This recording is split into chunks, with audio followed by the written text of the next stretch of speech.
यमुना का जल स्तर बढ़ने की वजह से दिल्ली वालों को काफ़ी समस्याओं का सामना करना पड़ रहा है। इसको लेकर हाल ही में आम आदमी पार्टी के नेता अतिशी ने बात की है। उन्होंने बताया है कि दिल्ली वालों को इस जल भराव से कब निजात मिल सकता है। देखिए, पानी का अच्छी खबर यह है दिल्ली वालों के लिए कि पानी का लेवल बढ़ नहीं रहा है। वो कल दोपहर से 1 बजे से शाम के 7 बजे तक स्टेबल रहा और अब बहुत धीमी गति से पानी घटना शुरू हो गया है। लेकिन अभी 0.01 मीटर के रेट पर पानी घट रहा है। तो पानी का लेवल नीचे जाने में अभी आप मान लीजिए 1 दिन तो लगेगा। तो जो अभी की स्थिति है पानी के एरियाज़ में इसलिए भर रहा है क्योंकि अब सारे ड्रेन्स भर गए हैं और अब ड्रेन्स में पानी वापस जा रहा है और इस वजह से बैकफ्लो की वजह से अब कई एरियाज़ में पानी भर रहा है। अभी पंपिंग भी संभव नहीं है। पंपिंग इसलिए संभव नहीं है क्योंकि पानी पंप करके तो यमुना में ही जाना होता है और जब यमुना का वाटर लेवल इतना हाई है तो इसलिए अभी सड़कों से पानी पंप करके भी निकालना संभव नहीं है। हम दिल्ली वालों से यही अपील करेंगे कि हमें पता है कि परिन तक चली उसकी वजह से हुई है। अच्छी बात यह है कि पानी अब धीरे धीरे नीचे जा रहा है। सबसे बस मेरी ये रिक्वेस्ट है कि जिसको घर से निकलने की ज़रूरत नहीं है वो अपने घर में रहें, कि सड़कों पर जो सिर्फ इमरजेंसी रिक्वायरमेंट्स हैं उनके लिए से ट्रैफिक चले। भारी बारिश के बाद बढ़े जल स्तर के कारण यमुना नदी के किनारे दिल्ली के कई हिस्सों में जल भराव बना हुआ है।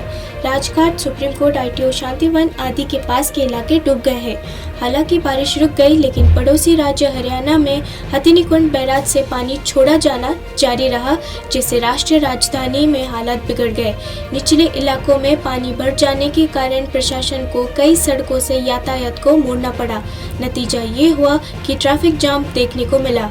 तिजारती वाहनों को मुकरबा चौक, सराय काले खां, गाजीपुर बॉर्डर और अक्षरधाम से DND की ओर डाइवर्ट किया जाएगा।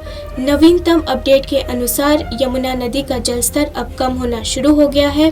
13 जुलाई को रात 10 बजे जलस्तर 208.63 मीटर तक पहुंच गया। रात 9 बजे यमुना नदी का जलस्तर 208.65 मीटर दर्ज किया गया था।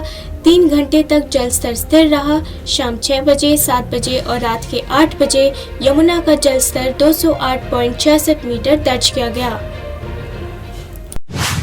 बारिश के कारण मुंबई के विभिन्न हिस्सों में जल भराव देखा गया। IMD के अनुसार अगले 24 घंटों के दौरान मुंबई और इसके उपनगरों में हल्की से मध्यम बारिश की भविष्यवाणी की गई है। संभवतः IMD ने 13 जुलाई से 14 जुलाई तक महाराष्ट्र के कई जिलों में येलो अलर्ट भी जारी किया है।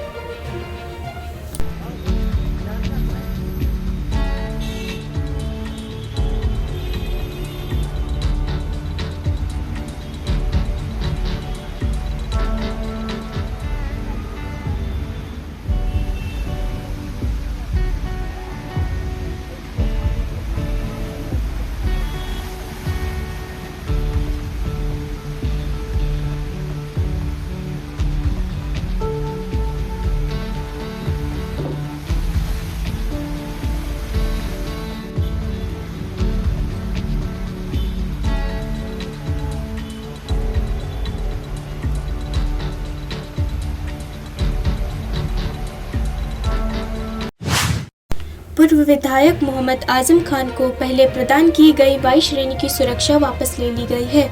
उत्तर प्रदेश पुलिस ने 13 जुलाई को सूचित किया। पूर्व विधायक मोहम्मद आजम खान की वाई श्रेणी की सुरक्षा व्यवस्था वापस ले लिया गया है। यह निर्णय SP कार्यालय को सुरक्षा मुख्यालय से एक पत्र मिलने के बाद लिया गया, जिसमें कहा गया था कि सुरक्षा व्यवस्था बनाए रखने का कोई नहीं है। उनके आवास से 3 गनर सहित सभी पुलिस कर्मियों को वापस लाया गया है। SP साहब का एक पत्र प्राप्त हुआ था जिसमें उल्लिखित है कि मोहम्मद आजम खां माननीय पूर्व विधायक रामपुर को पूर्व से प्रदत्त वाई श्रेणी की सुरक्षा व्यवस्था बनाए रखने का कोई औचित्य नहीं है। इस आदेश के क्रम में उनकी सुरक्षा वापस ले ली गई है वाई श्रेणी की।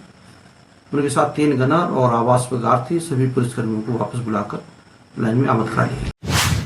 दिल्ली में बाढ़ का कहर देखने को मिल रहा है। प्रशासन की तरफ से युद्ध स्तर पर राहत और बचाव कार्य चलाए जा रहे हैं। इंद्रप्रस्थ के पास एक नाले में जलस्तर के बढ़ोतरी के बाद ये खतरा मंडराने लगा कि बाढ़ का पानी कहीं सुप्रीम कोर्ट के परिसर में घुस न जाए।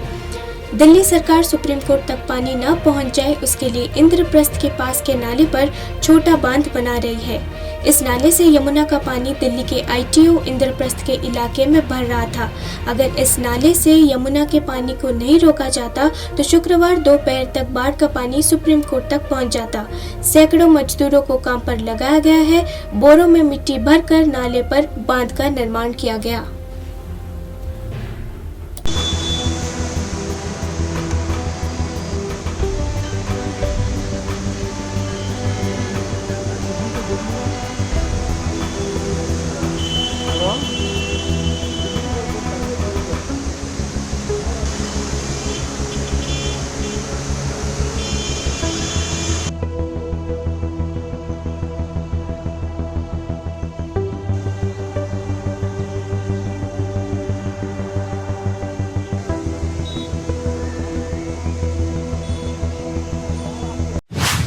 दिल्ली के विभिन्न इलाकों में बाढ़ का पानी भरा है। इसे लेकर प्रशासन क्या कदम उठा रहा है, इस बारे में विशेष पुलिस आयुक्त सुरेंद्र सिंह यादव ने जानकारी दी।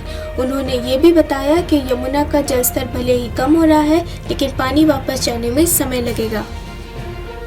कि दिल्ली में जो ISBT कश्मीरी गेट और मोनेस्ट्री के एरिया में जो बाढ़ की स्थिति उत्पन्न हुई थी, रात को भी काफी पानी था, लेकिन धीरे धीरे जल स्तर में बहुत ज्यादा कमी नहीं आई है, लेकिन इंडिकेशंस ये हैं कि कम होने लगा है। लेकिन पानी का भराव अभी भी रिंग रोड पर है। अगर आप वजीराबाद से लेके लाल किले तक देखें, पानी का भराव कल दिन में काफी था। उसके बाद जो जल स्तर लाल किले से लेके लाल किले के पीछे की साइड से लेकर देखें तो राजघाट तक अभी जल स्तर बढ़ा है। हालांकि यमुना का जल स्तर कम हो रहा है, लेकिन धीरे धीरे वापिस पानी जाने में थोड़ा टाइम लगेगा। तो उस स्थिति के कारण से हमने रात को, चूंकि राजघाट तक पानी आ गया था, तो गीता कॉलोनी फ्लाईओवर्स के ट्रैफिक को हमको बंद करना पड़ा, जिसके कारण से पूर्वी दिल्ली और उत्तरी दिल्ली के बीच में जो आवागमन है वो प्रभावित हुआ। उसके लिए डाइवर्जेंस कर दी गई हैं। प्रधानमंत्री नरेंद्र मोदी को फ्रांस ने लीजन ऑफ ऑनर से सम्मानित किया है। ये सर्वोच्च फ्रांसीसी सम्मान है। प्रधानमंत्री नरेंद्र मोदी ये सम्मान पाने वाले पहले भारतीय प्रधानमंत्री बन चुके हैं। पुरस्कार समारोह पेरिस के एलिजे पैलेस में हुआ। लीजन ऑफ ऑनर का ग्रैंड क्रॉस पहले ही दुनिया भर के चुने हुए महत्वपूर्ण नेताओं और प्रतिष्ठित व्यक्तियों को प्रदान किया जा चुका है। बता दें कि प्रधानमंत्री 2 दिनों की आधिकारिक यात्रा पर फ्रांस गए हैं। इससे पहले फ्रांस के एयरपोर्ट पर प्रधानमंत्री मोदी का गर्मजोशी के साथ स्वागत किया गया था। यमुना का जल स्तर बढ़ने की वजह से दिल्ली के कई क्षेत्रों में जल भराव हो गया है, जिससे हालात काफी खराब है। इसी बीच हाल ही में आम आदमी पार्टी के नेता सौरभ भारद्वाज ने इसको लेकर बात की है, जिसमें उन्होंने बताया कि जल भराव को कम करने के लिए क्या क्या प्रयास किए जा रहे हैं। अभी अच्छी खबर ये है कि पानी थोड़ा रिसीड करना शुरू कर रहा है। हालांकि बहुत ज़्यादा कम नहीं हुआ है, मगर कुछ सेंटीमीटर पानी जो है कम हुआ है।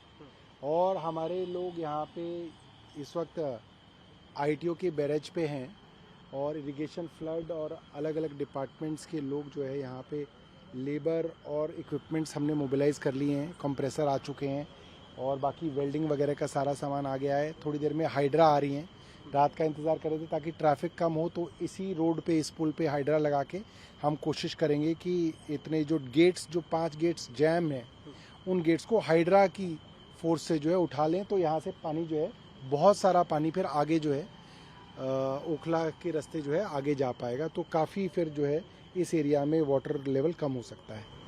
सर, इसी बराज को लेकर रमेश बिदूरी ने भी ट्वीट करा है, आपने उस पर रिप्लाई भी करा है, उस पर क्या कहना है? देखिए, रमेश जी को जानकारी का अभाव है। ये जो बाराज है ये हरियाणा सरकार के अंतर्गत आता है और हमने कई बार हरियाणा सरकार से कहा कि इसको दिल्ली सरकार को दे दिया जाए, क्योंकि हमारे ही काम का है, मगर उन्होंने किया नहीं। मैंने तो रमेश जी को कहा है कि अगर उनकी भारतीय जनता पार्टी में कोई सुनता हो तो वो ये बराज अभी भी हमें दिलवा दें। इससे दिल्ली वालों को बहुत सहूलियत होगी। अभी भी ये ऑफर हमारी तरफ से है, ये हमें मिल जाएगा तो हम इसको मेंटेन भी कर लेंगे और इसका इस्तेमाल भी कर लेंगे।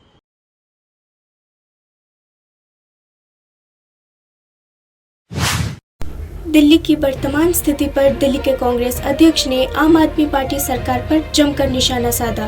बीते 9 सालों का रिकॉर्ड बताते हुए अनिल चौधरी ने कोविड और दिल्ली दंगों का मुद्दा भी उठाया। अनिल चौधरी ने दिल्ली में बन रही बाढ़ की स्थिति का जिम्मेदार अरविंद केजरीवाल को ठहराया। साथ ही उन्होंने इस परिस्थिति में बीजेपी को भी आड़े हाथों लिया। देखिए, इससे ज़्यादा और उम्मीद मुझे अरविंद से नहीं थी। अरविंद हर मोर्चे पे फेल साबित हुए। मुझे याद आता है 2020 में संक्रमण काल, तब भी अरविंद छुप के घर पे बैठ गए। और उससे पहले दिल्ली दंगे, याद होगा, दिल्ली दंगे में भी दिल्ली जलती रही, अरविंद चुप बैठे रहे। तो एक मर्तबा नहीं, कई मर्तबा अरविंद केजरीवाल हर मोर्चे पर फेल साबित हुए। अरविंद केजरीवाल की नींद हमेशा आखिरी क्षणों में टूटती है। और आज एक बड़ा उदाहरण है, दिल्ली के अंदर बाढ़ का पानी जगह जगह घुस गया है।